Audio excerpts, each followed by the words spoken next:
فاصلوں کو تکلف ہے ہم سے اگر۔ مورخین نے لکھا ہے، جو سب سے اچھا تاریخ کا مورخ ہے وہ طبقات ابن سعد ہے، صحیح، اور تاریخ ابن خلدون ہے۔ انہوں نے لکھا ہے کہ 3 ٹوکرے تھے حضرت حسین رضی اللہ تعالیٰ عنہ جس وقت کربلا پہنچے، یا 3 بوریاں تھیں جن کو جو خطوط سے بھری ہوئی تھی۔ صحیح، تو حضرت مسلم بن عقیل رضی اللہ تعالیٰ عنہ کے خط پر اعتماد کر کے، وہ سفیر تھے، حضرت حسین رضی اللہ تعالیٰ عنہ وہاں سے چل پڑے، اور آپ نے صحابہ اکرام رضوان اللہ تعالیٰ علیہم اجمعین کی بات نہیں مانی۔ لیکن اصل بات تو یہ ہے نا جی کہ وہ آپ کے جائے مقام، جائے شہادت تھا۔ صحیح، میں کہا صحیح، کرتا ہوں کہ شہادت دکھ کا مقام نہیں ہے، شہادت تو خوشی کا مقام ہے۔ صحیح، لیکن یہ علیحدہ بات ہے کہ حضرت حسین کو بہانے اور دھوکے سے شہادت دی گئی ہے۔ صحیح، کوئی دشمن بن کے سامنے آتا تو مکہ اور مدینہ والے کیوں حضرت حسین سے پیچھے رہتے؟ صحیح، جو جوتیاں سیدھی کرتے ہیں، جو اپنے پگڑیوں سے، اپنی چادروں سے، شانوں سے چادر اتار کر آپ کے جوتے سیدھے کرتے ہیں، جو نانا کے ساتھ پیش تھے وہ آپ کے ساتھ بھی پیش ہوتے۔ لیکن جس طرح مولانا صاحب نے فرمایا نا کہ آپ اپنے ساتھ بچوں کو بھی لے گئے، سب کو لے گئے، تو حضرت حسین رضی اللہ تعالیٰ عنہ جب حضرت مسلم بن عقیل کا خط پڑھ کر چلے، اب ادھر سے حضرت حسین چل پڑے۔ مظلومیت کی انتہا ہے کہ حضرت حسین نے مکہ بھی چھوڑ دیا، مدینہ بھی چھوڑ دیا، صحیح، صحابہ بھی چھوڑ دیے، اور نانا کا روزہ، نانا کا قرب چھوڑ دیا، ان لوگوں کے خطوط پر اعتماد کر کے۔ صحیح، جب آپ رستے میں پہنچتے ہیں تو جو کربلا سے تقریباً 150 کلومیٹر کے فاصلے پر جگہ آتی ہے، اس کو بطلیقہ کہتے ہیں، بطلیقہ۔ صحیح، اصل نام اس کا بیت الطلیقہ ہے، بطلیقہ اس دور میں سے کہا جاتا ہے۔ وہاں پر اس وقت بطلیقہ کے نام سے بہت بڑا شہر آباد ہے۔ اس مقام پر حضرت حسین کو اس بات کا پتہ چلتا ہے کہ میرے بھائی حضرت مسلم بن عقیل رضی اللہ تعالیٰ عنہ کو شہید کر دیا گیا ہے۔ صحیح، اصل میں ادھر یہ واقعہ پیش آ گیا تھا کہ ابھی حضرت حسین رستے میں ہیں۔ جب 20 لاکھ افراد نے بیعت کی تو اصل بنیاد تو یہ وہ تھی نا جی، آپ اوپر سے نیچے آ جائیں۔ حضرت عمر رضی اللہ تعالیٰ عنہ کا قاتل کون ہے؟ صحیح، حضرت عثمان رضی اللہ تعالیٰ عنہ کے قتل کرنے والے میں جو لوگ جن لوگوں کا ہاتھ تھا، وہ ہاتھ کون کون سے ہیں؟ پھر نیچے آ جائیں، حضرت علی رضی اللہ تعالیٰ عنہ نے جن 73 بندوں کو قتل کروایا تھا، جو کہہ رہے تھے عبداللہ ابن سبا کی قیادت میں، عبداللہ ابن سبا نے کہا تھا کہ علی آپ رب ہیں اور میں آپ کا نبی ہوں۔ آپ نے ان 73 بندوں کو مرتد ہونے کی بنیاد پر قتل کروایا۔ قتل ہونے کے بعد وہی لوگ جو ان قتل ہونے والے لوگ تھے، انہی لوگوں کی اولاد میدان کربلا میں حضرت حسین کے سامنے آ گئی۔ انہی لوگوں کے کہنے پر یہ سارا پلان بنا۔ حضرت حسین رضی اللہ تعالیٰ عنہ کو بہانے سے بلایا گیا، پہلے ایک بھائی کو زہر دے کے شہید کیا گیا، والد حضرت علی رضی اللہ تعالیٰ عنہ کو شہید کیا گیا۔ اب جب یہ پہنچے تو حضرت حسین نے پروگرام بنایا، بچے ہوتے ہیں، حضرت حسین رضی اللہ تعالیٰ عنہ کو اپنی جان کی کوئی فکر نہیں تھی، لیکن حضرت حسین کو یہ فکر بھی تھی کہ میں سارے اپنے رسول کے، اپنے نانا کے سارے معصوم پھولوں کو لے کر راستے میں آ گیا۔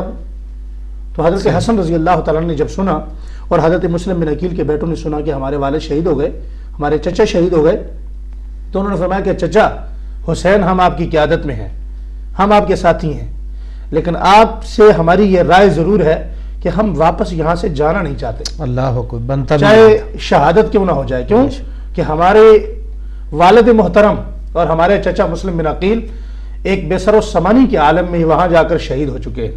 صحیح، جب ادھر سے حضرت حسین اس مقام سے چل پڑے کہ میرے بچے اور میرا خاندان اس بات پہ راضی ہے، اللہ تعالیٰ کو اپنا خون دینے پہ میرا خاندان سارا راضی ہے، تو ادھر حضرت نعمان بن بشیر رضی اللہ تعالیٰ عنہ جو کوفہ کے گورنر تھے، اور یہ بات واضح طور پر ثابت ہے کہ حضرت نعمان بن بشیر کوئی عام آدمی نہیں، صحابی رسول تھے رضی اللہ تعالیٰ۔ جب یزید کو اس بات کا علم ہوتا ہے کہ مکہ مدینہ سے آنے والے ایک شخص مسلم بن عقیل کے ہاتھ پر 20 لاکھ کی تعداد میں کوفی بیعت کر چکے ہیں، یا 18,000 کی تعداد میں کوفی بیعت کر چکے ہیں، مختلف روایتیں ہیں، صحیح، تو اس نے وہاں کے گورنر کو بدلا۔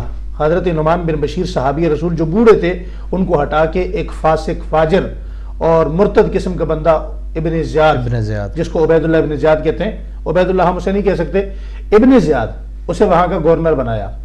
اور اس ابن زیاد نے کیا کرتب استعمال کیا کہ وہ جب گورنر بن کے آیا تو اس مدینے سے، اس راستے سے کوفہ میں داخل ہوتا ہے جو راستہ مدینہ کی جانب سے کوفہ میں داخل ہو رہا ہے، اور اس نے نقاب، اپنا چہرے پر نقاب کیا اور دنیا کو یہ باور کرایا کہ میں حسین ہوں۔ دنیا کو یہ باور کرایا کہ میں حسین ہوں. صحیح. جب وہ اپنا کوفہ میں داخل ہوا تو سارے لوگ حضرت حسین سمجھ کر ان کے قریب آ گئے. عبید اللہ بن زیاد کے قریب آئے. جب اس نے اپنے چہرے سے نقاب ہٹایا تو اس نے کہا تمہیں پتہ نہیں ہے میں کون ہوں؟ میں حسین نہیں، میں ابن زیاد ہوں.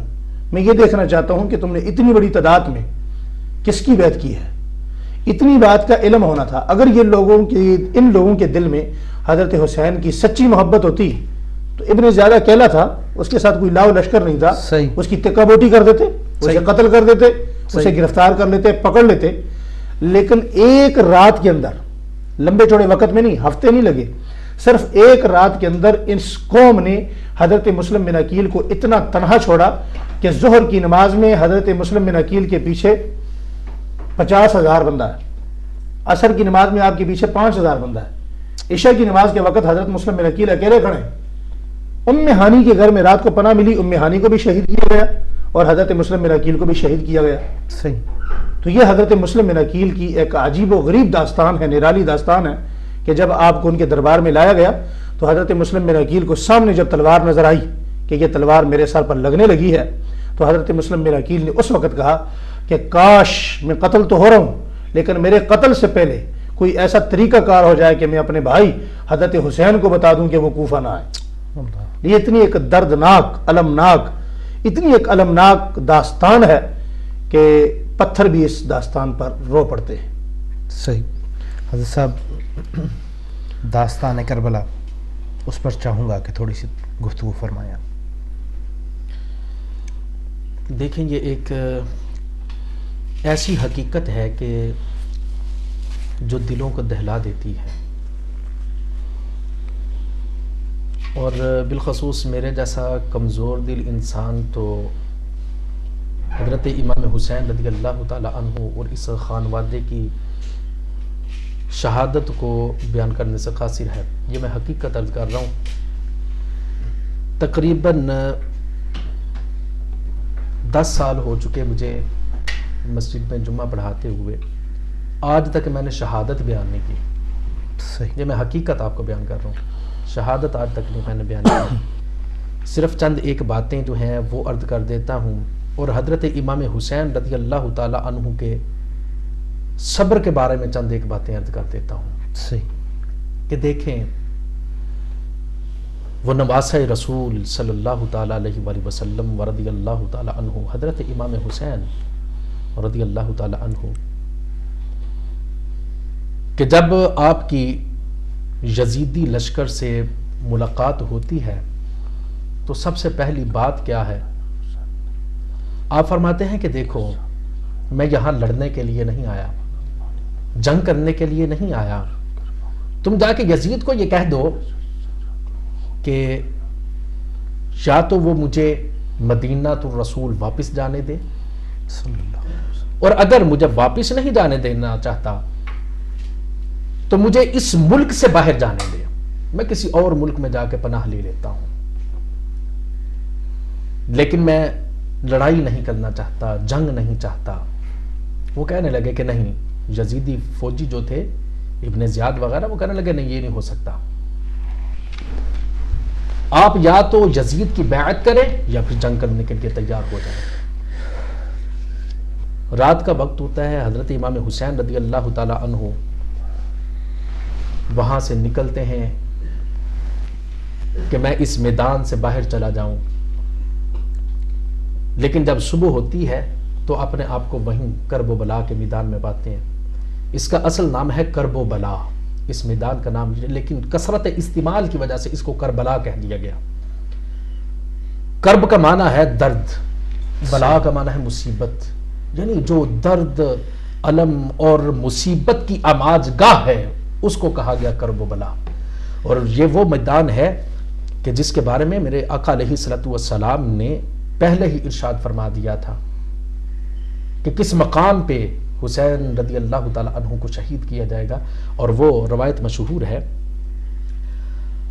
عوام الناس میں، حضرت ام سلمہ رضی اللہ تعالی عنہا ام المومنین رضی اللہ آپ کو نبی اکرم صلی اللہ تعالی علیہ وآلہ وسلم نے مٹی عطا فرمائی تھی جو سیدنا جبریل امین نے آپ کو دی تھی کہ یا رسول اللہ صلی اللہ علیہ وسلم جب یہ مٹی خون میں تبدیل ہو جائے، یعنی اس کا رنگ بدل جائے، تو سمجھ جائیے کہ آج حسین کو شہید کر دیا۔